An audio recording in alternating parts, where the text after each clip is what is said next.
Allah Allah ne güzeldir balanın dil dodağı, ne güzeldir gözü ziba yaranıbdır yanağı.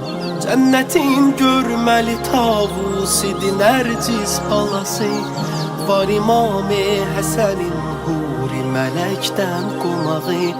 Kalbi Zehra'ya semer, kenzi xilqette göher, Nercis'in oğludur bu, bir tükü dünyaya değer. Şehi erz-ı semadı, hamı xalqa ağadı, bu Zehra'nın əzizi bizim dərdə dəvadır. Ya Mehdi, ya Mehdi, ya Mehdi can.